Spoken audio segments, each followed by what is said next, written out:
The sun hung high in the sky, a merciless ball of fire, watching over a land that had not tasted rain in many moons. The rivers had become cracked veins of dry earth, and the once green grasslands were now brittle and lifeless. The animals of the great savannah, elephants, zebras, antelopes, and even the mighty lion, were weak with thirst. Each day, they gathered beneath the old baobab tree, hoping for relief, but none came. One evening, as the last traces of daylight faded, the wise owl flapped her tired wings and landed on a low branch. She surveyed the desperate animals with her piercing golden eyes. "The rain has not abandoned us," she declared in a voice that carried across the silent plain. "It has been stolen." A murmur of shock rippled through the crowd. "Stolen?" gasped the giraffe, his parched tongue barely able to form the words. Owl nodded gravely.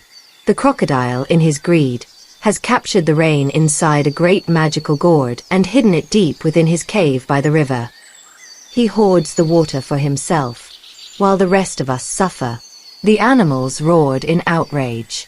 "We must take it back," thundered Elephant, stamping his foot. "Yes," agreed the lion, licking his cracked lips. "Who will challenge Crocodile and return the rain to the land?" The first to step forward was Elephant himself. "I am the strongest.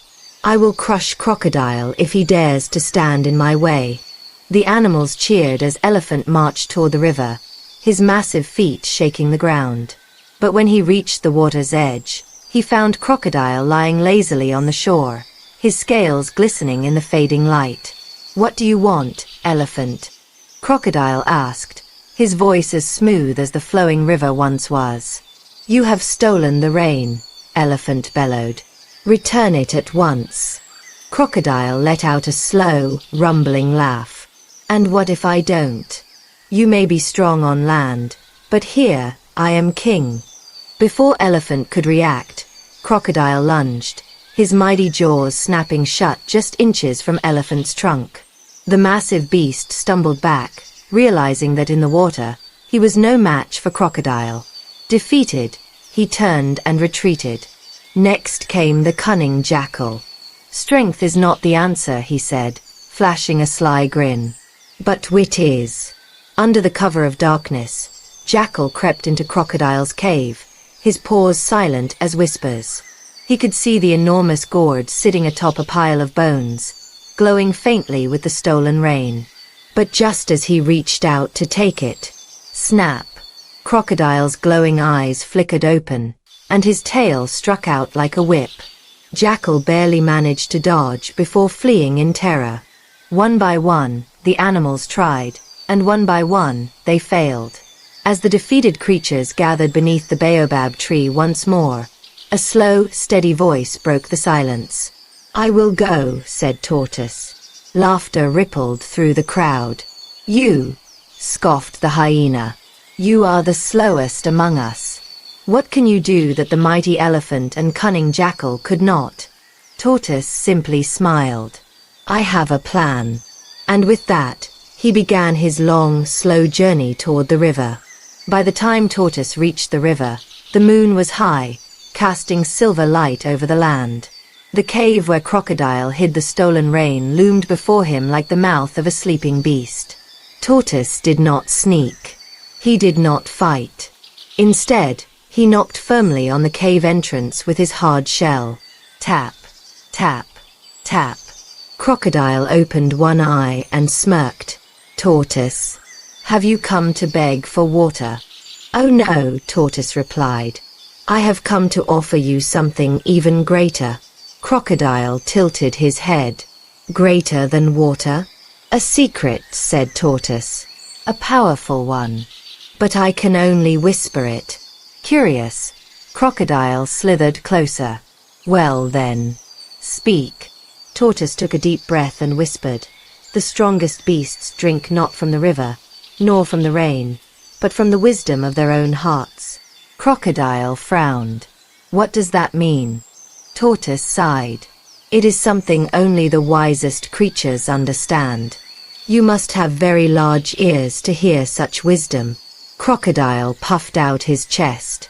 Of course I have large ears, he boasted, though he had none at all. Tortoise shook his head. No, no. You must prove it. If you truly have big ears, you can lift that enormous gourd all by yourself. Crocodile, desperate to prove his greatness, lunged forward and grabbed the gourd in his powerful jaws. He lifted it high above his head, and at that moment, Tortoise quickly stuck out his little foot and tripped him. Crash! The gourd shattered against the cave floor. A deafening roar filled the air as a mighty wind swept through the cave, carrying the stolen rain back into the sky. Dark clouds rolled in. Thunder rumbled. And then, finally, the rains began to fall. Raindrops kissed the dry earth, turning dust into rich, dark soil.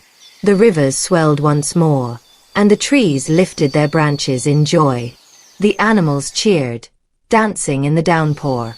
Even Crocodile, now soaked and humbled, sighed and muttered, "Perhaps wisdom is the greatest strength of all." And from that day forward, no animal ever underestimated Tortoise again. Now, what is a tortoise? A tortoise is a land-dwelling reptile, a type of turtle, family Testudinidae, characterized by its hard, domed shell, sturdy, elephant-like legs for walking, and herbivorous diet, thriving in diverse terrestrial environments from deserts to forests and known for their exceptionally long lifespan. In all stories and tales, the tortoise is considered the wisest animal, cunning, deceptive, and always gets what he wants through intelligence and deceit. While all tortoises are turtles, not all turtles are tortoises, as most other turtles are aquatic or semi-aquatic. Exclusively land-based, living on all continents except Antarctica. High, rounded shell, thick, columnar hind limbs and feet, no webbing. Adapted for walking, not swimming.